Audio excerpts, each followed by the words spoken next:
Dinner plate slips. Porcelain shatters across the table, gravy fanning into the silence. Yet everyone keeps chewing, eyes fixed on the cracks. Why does no one speak now? Gravy still glistens in the fractures, but forks keep sliding through mashed potatoes, the scrape against porcelain resuming like the hum of the refrigerator. Tom's mother murmurs, "Pass the carrots," and the request dovetails with the soft clink of a spoon in the iced tea pitcher. The dining room clock, its pendulum swinging steady as ever, keeps the same lazy tick-tock that marked every Wednesday before. And the cat, curled in the sunlit patch by the door, lifts a paw as if to remind everyone that even a plate can fracture, and the quiet plainness of dinner remains. Someone nudges the ceramic shards aside with a butter knife handle.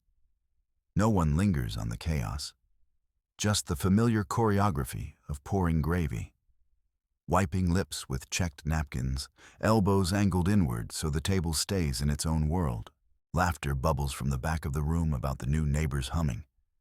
And between bites, there are the soft, habitual reports. Work was fine today. I swapped the morning shift. The bus was on time. The rhythm holds. Spoonfuls, sips, small stories folding into one another. Broken porcelain sits like a quiet reminder of things that have always been there. Edges caught in the periphery as the meal quietly unfolds. The coffee table holds a tray of untouched cookies and the silver punch bowl from last night's gathering. Caleb settles in the armchair with the morning paper folded in precise thirds, his eyes moving over the headlines as if the ink could cover everything he doesn't say. Mara comes in from the porch with a damp wreath in her hands, letting it settle on the wicker bench before stepping between the couch and the table. She doesn't sit. She leaves the wreath government straight, then swallows, and the entire room waits for whatever she will do next. Silence isn't exactly demanded. It's embedded. The three adults exchange looks that say, "Keep it calm," even though no one says it aloud. Mara doesn't look at Caleb. She lifts the family photo album from the shelf, runs her thumb across the plastic cover, then sets it down face up. "He was at the airport, right?" she asks, anchoring her voice on the question. Her tone is even, but her fingers drum on the album's edge. Lena, arranging napkins on the table, glances up to see Mara standing firm with the question, then quickly returns to the napkins. Caleb lowers the paper without answering, eyes fixed on Mara's face. "Flights are still the same," he says, breathing in slow. "No news." "That's not a yes," Mara snaps. The drum of her fingers becomes a slap, a press that sends the album sliding toward the coffee table's center, cracking paper against wood. "I saw the gate change, Dad. The clink of the lid against the pot is loud." Mara's back is to him. "You can come," he says without looking over his shoulder. "We'll talk after the meeting with Pastor Reyes. We'll do it there." Mara stays, but her shoulders loosen just enough to admit a sigh. She runs a hand through her hair. The album is now open to pages of younger versions of everyone. Laughs blurred by fingerprints. Lena watches, eyes narrowed, then lifts a tray from the sideboard and goes to the pantry. The kettle screams once, the whistle shrill in the suddenly charged quiet. Caleb pours water into mugs and sets one on the coffee table, right next to the album's edge. Mara looks at it. She slides a thumb down the spine, closing it slowly. The mug steams slightly when Caleb places both hands around it and nudges it toward her. "Just sit there," he says, softer now, the words clattering out like loose coins. "We'll talk when Pastor arrives. I promise I'll answer what needs answering." Mara takes the mug and lifts it to her lips. She doesn't drink. She stares straight ahead. The room reflects in the liquid.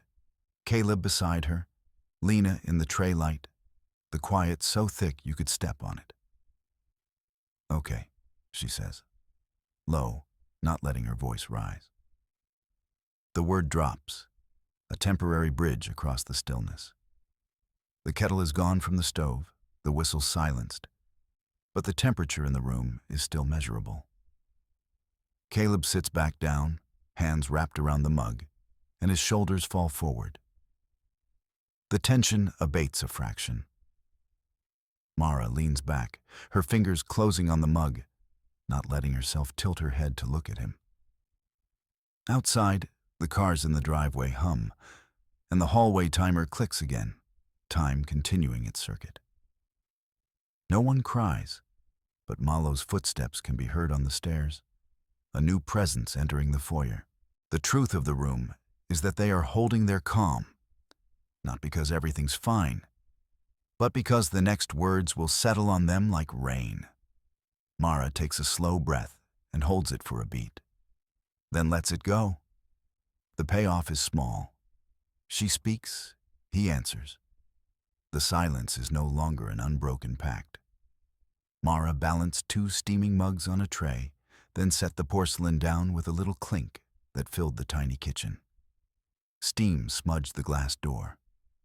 Pastor Reyes sat where the light landed, hands folded on the table, ready but not interfering.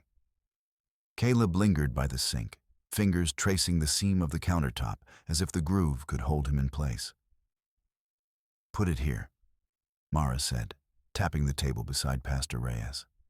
"Sit. We have a few minutes before the rest drift back in." Caleb obeyed. He drew the chair in with a slow, deliberate motion and settled into it like someone who had rehearsed stillness. His shoulders didn't relax.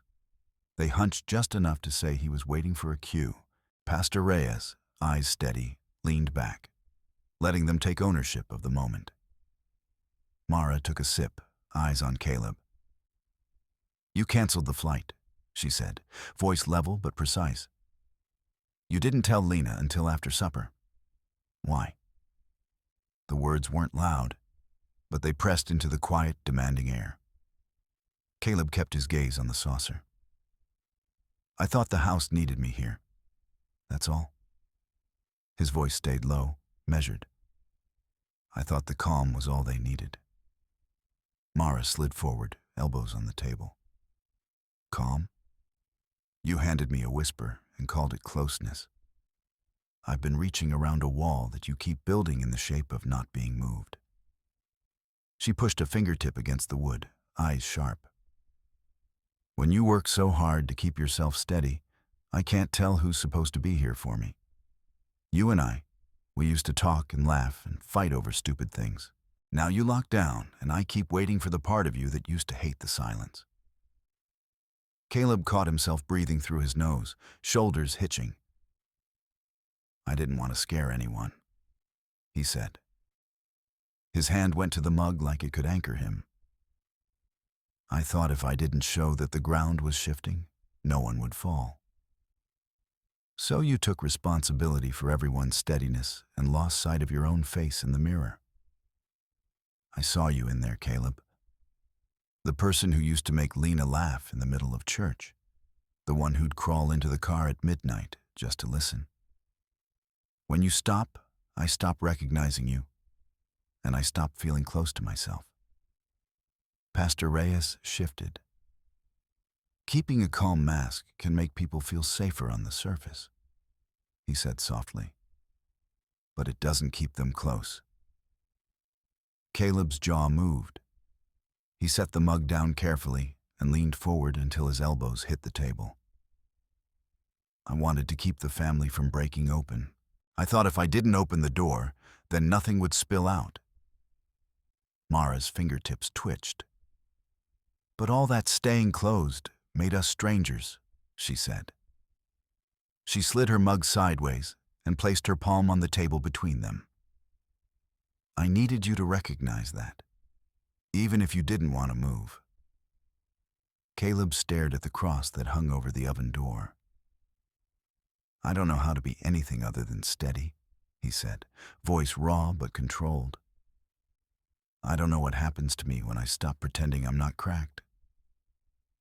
His hand hovered above hers and then rested there, fingers curling around the edge without pressure. She didn't move away. "Then start small," she said. "Tell me you miss how we used to rage about one another. Tell me you're tired. Let that be you." He blinked. The muscles along his jaw softened, the black cloth of his suppression fraying at the edges. "I'm tired," he whispered. "I'm tired of keeping a calm face and never feeling close enough to say it." The words hit the table like hail. Mara exhaled sharply. There's something true," she said. The tension eased, not gone, but shifted. Caleb's fingers tightened slightly on the mug. He didn't look away from Mara. Pastor Reyes reached out, resting a hand briefly on the back of Caleb's chair before leaning back again. Caleb lifted his chin. "I'll call Lena tomorrow and tell her why I stayed," he said. "I'll tell her I was afraid of losing myself in the silence." "I'll keep asking questions," Mara replied. "Even if you go quiet." The mug sat between them, cooling. The scene had moved. Words had been forced out, the closeness they'd chased flickered back. And a plan, however fragile, had been placed on the table. Mara sits on the living room edge of the sofa, cup trembling in her hands. Caleb shifts in the armchair, the phone already out, thumb hovering over Lena's name. The rumble of a passing truck makes the chandelier clink, and Mara's gaze stays locked on him. "You promised," she says. "Call her. Tell her what you told Pastor Reyes, right now." He doesn't answer immediately. His lips press together. Then he lifts the phone. "I'm doing it," he murmurs, fingers working the screen. The first ring wavers between the rooms, and Mara leans forward, the cup lowering but not touching her knees. On the third ring, Lena answers. Caleb's voice cracks on the first word. "Lena." Mara has to fight not to stand. The walls feel too close. She hears Caleb swallow and then whisper, "I canceled the flight because I thought if I left, the house would fall apart. Because I was afraid if I let it out, I'd drag everyone through my mess. I wanted to protect you from hearing it." A pause from the phone. Lena's sharp inhale is a line of tension between them. Mara's hand tightens on the cup, her knuckles paling. "Lena, I didn't tell Mara, so she wouldn't..." He reaches for pliable words and finds none. From the hallway, Mara calls, "We both know that's what everyone does now, Caleb. Expert panels said silence hides that fear of piling more weight on people, fear of shattering whatever piece is left." She points at the screen, not looking away, forcing exposure. "You wanted to keep the peace. That's a protective instinct, not weakness. But it isn't truth if it goes unsaid." On the line, Lena's voice a whisper. "Why wasn't I told?" Caleb bangs his palm on the arm of the chair. He doesn't let the phone go. "Because I didn't want to be the cause of another fight. I thought staying meant I was strong. But I forgot to tell you why." Mara hears the shift. Caleb's breath slows, the tremor in his forearm easing. Lena says, "Then tell me, not through silence." He does. He says, "I didn't want you to carry me. I feared burdening you both. So I buried it instead of sharing it." Lena lets out a hollow laugh that tightens Mara's chest, but also opens the air. "That's why I was so quiet. I didn't want to be that weight either." The call ends with a promise. "Lena will come back tonight after work." Mara exhales, and the cup finally rests on the table with a soft clink. Caleb sets the phone down, both hands fisted on the armrest. "We're not done," Mara says softly, neither pleading nor accusing. "I'll keep asking. You're going to answer." He looks at her. The silence between them is no longer a wedge, but a shared breath. "I'll answer," he says. And when the word leaves him, it feels like he is settling something that has been ticking for months. The room stays still for a beat, yet the air hums differently. The past hush has been cracked by the ring of a phone and the release of names spoken aloud. It's not fixed, but it's moving. That truth, loud now, is that fear can make you mute, but it doesn't have to keep you that way. Mara tightened the teacup between her palms, the ceramic too hot to ignore.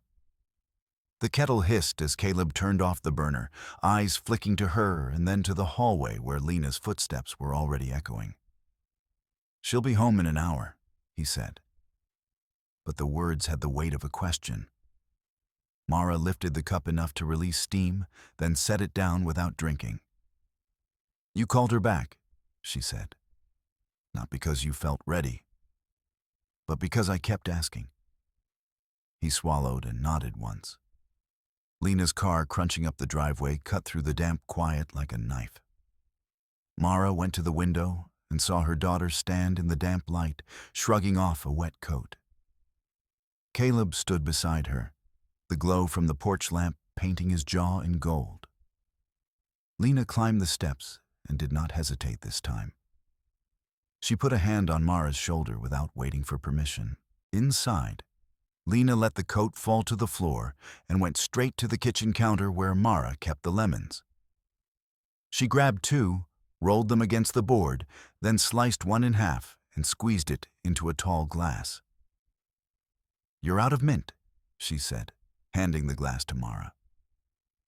The acidity hit Mara's lips, and she paused, blinking at Lena. "Thank you," she managed.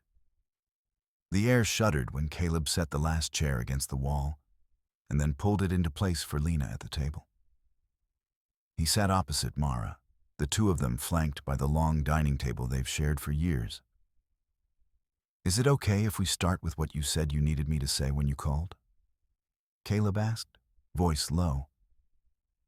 Lena looked between them, then said, "Tell me how you are." The question sounded like a chant, something they hadn't practiced. Caleb's fingers drummed the table, then stopped. "I stayed because I thought staying quiet kept the peace," he said. "And that made me feel. I kept waiting for something to break. I didn't want to hear the cracking." He didn't raise his gaze. He didn't defend the choice. Mara leaned forward, but not saying anything. Her nails dug crescents into the table. "When you were trying to keep us calm, you made sure no one could reach you. I was the one reaching."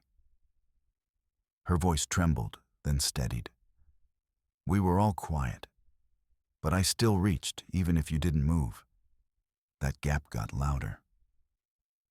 Lena's thumbs worked over the ridged edge of the glass, squeezing but not breaking it. The moment of tension hovered like the steam between them. Caleb breathed through it. "I can't undo staying," he said. "But staying shut down won't help either." He rubbed the back of his neck, then shifted, opening himself just enough to measure the space. "Keeping you calm turned me into a stranger inside the house. And I see now how that made silence another kind of hurt. I can't promise I'll always speak, but I will answer when you knock." Mara's shoulders dropped slightly, as if releasing air she didn't know she held. Lena leaned back, a small exhale leaving her as she watched the two of them. Lena stood and went to the window. Rain had thinned to a mist. She turned back to them and said, "Tonight, we say the words we couldn't before. Not to hurt, but to be honest." She placed her hand on Mara's and then Caleb's, bridging the gap. The moment held, tense, alive, yet shifting, showing a different rhythm already stirring in the household. Mara met Lena's gaze and nodded, a tiny smile lifting one corner of her mouth. Caleb looked at both of them, the lines in his face softening. The rain hummed outside. Inside, A pulse of acknowledgement beat through the silence. Not yet comfortable, but moving forward. The cycle wasn't locked. They had cracked it, even if the jagged edges still hurt when they touched. Mara slid the chipped porcelain tray across the coffee table and set 3 mismatched mugs in a rough circle. The lamplight caught the rim of Caleb's cup and threw a pale ring onto the tablecloth. "No speeches," she said. But she didn't sit yet. She held the stack of envelopes Pastor Reyes had left them, still sealed. One small truth. No promises after. Caleb rubbed the bridge of his nose. Lena leaned back against the arm of the couch with her legs tucked under her, eyes flicking between the two of them. Mara opened the first envelope and handed it to Lena. Lena let out a breath that shook her shoulders. "I told my boss I was taking the week for a training." Her fingers traced the letters on the envelope. "I lied. I stayed because I wanted everyone at the office to think I was ready. I was afraid if I left now, they'd say I ran away." She slid the envelope toward Caleb. "I'm still here because you asked me to stay. But I'm also tired of pretending there isn't a storm." She set the envelope down as if it weighed less now. Mara nodded, then tapped the next envelope toward Caleb with bare toes. Caleb lifted it slowly, eyes avoiding both of them for a second longer than necessary. "I told Pastor Reyes the calm was my job," he said, and the words came out clipped. His fingers curled around the paper until the knuckles whitened. "I meant it. I said I'd keep this house from breaking. The truth is, I've been keeping the quiet for so long I stopped noticing the cracks." He actually looked at Lena when he said that, and she leaned forward so her elbows rested on her knees. "I'm nervous about stirring things up, but I'm tired of watching you look straight through me." Mara whispered, then exhaled. "I kept my mouth shut because I thought a broken silence would shatter something bigger than us. I kept quiet and left us half a family." A pause hung, thick enough that Pastor Reyes reached for the tea kettle and poured steady streams, the hiss loud in the silence. Mara tapped the envelope against her thigh, once, twice. "Caleb," she said, "I'm asking for a confession, not a cure." She slid her fingers under his wrist and let them rest there. "Give me a tiny truth I can hold." Caleb's jaw worked. He blew out a breath, and the furnace in the hall rattled as if agreeing. "I lied to you," he said, voice low. "I read the notes you tucked behind the photo frames. I wanted to know if you were okay so badly I went looking. I didn't tell you because I was scared you'd leave." Lena lifted her mug, the tea swirling with steam that smelled like mint and something sharp. "I'm not leaving," she said, and the words cracked only once before she steadied them. The silence between them rearranged. No longer a wall, just a space with doors that opened and closed when needed. Caleb stood, reached for the kettle, and refilled their cups. The steam curled over his hands before he set the kettle down and sat again. He placed his mug between Lena and Mara.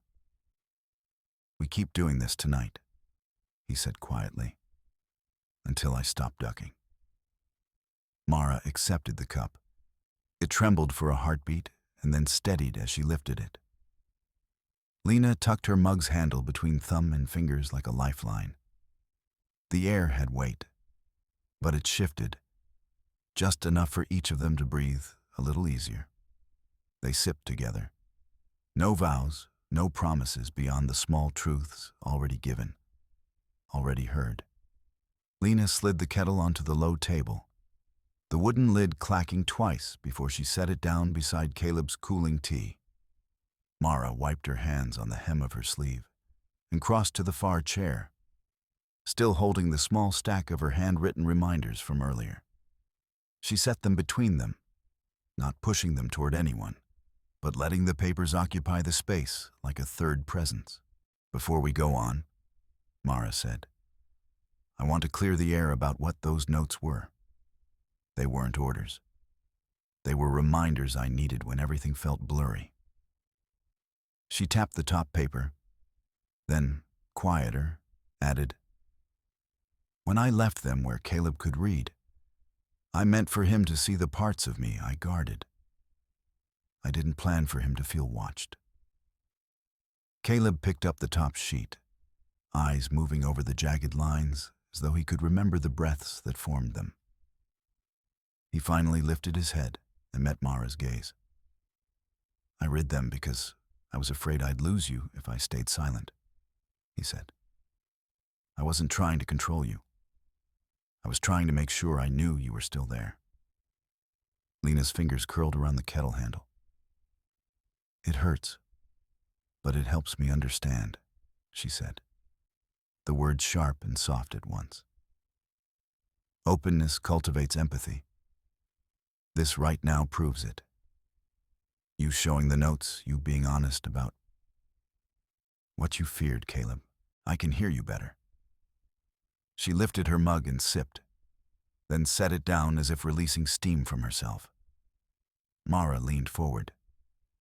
"Then keep telling us, even when you think you're guarding peace. Let Lena know when you're retreating, Caleb.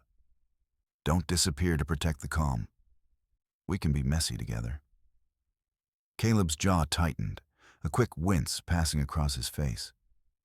He exhaled, reached out, and laid a hand over the stack of papers. "I'll say it," he promised. "Even if it's ugly, I can't fix you, but I can stop pretending the silence was better." Lena slid an envelope toward Mara. "I brought this from the office," she said. "It's the receipt for the training week I lied about. I kept it because I was ashamed, and hiding made me avoid all of you. I'm putting it on the table now, not to make amends for the lie, but to prove I can do this weird, painful honesty thing too." Mara took the envelope, ran her thumb along the edge, then finally cracked the seal open and set it aside. "I'll stop waiting to see if you'll finally crack," she said. "We can call these check-ins. If one of us sees the other tightening, we say so before it becomes a wall." Caleb glanced at Lena, then at Mara, and nodded. "If I start retreating again, call me out. Don't let me go quiet while pretending everything is fine." Lena reached over, laid her hand on Mara's forearm, and squeezed once. "I'm staying tonight. Not because I have to, but because I want to be here while we learn how to stay together." The squeeze tightened, then eased. "No pretending we're past it. We're just moving." They fell into a quiet that was not silence. Rustle of paper, the clink of ceramic as Lena lifted her mug again. The outward calm held less pretense now. The air charged with the possibility that openness, messy and imperfect, might finally make space for empathy to flourish. The last of the rain drummed against the kitchen windows as Lena slid the door fully open and stepped inside, the scent of wet leaves trailing her. Mara had already set the chipped tray on the low table between them, Caleb beside her with clenched hands resting on his knees. When Lena dropped her bag, she went straight to Mara, fingers finding Mara's wrist, then Caleb's in one fluid arc, binding them without words. They did not look away. Caleb leaned forward, breath uneven, and let the words pulse through him. Not to justify, not to avoid, but to answer the pulse of their hands. Mara exhaled, shoulders dropping because the tightness had nowhere to build. Lena's gaze, soft yet steady, did not permit retreat. Outside, the storm died to a hush. Inside, the three of them took a breath together and did not let it slip back into silence.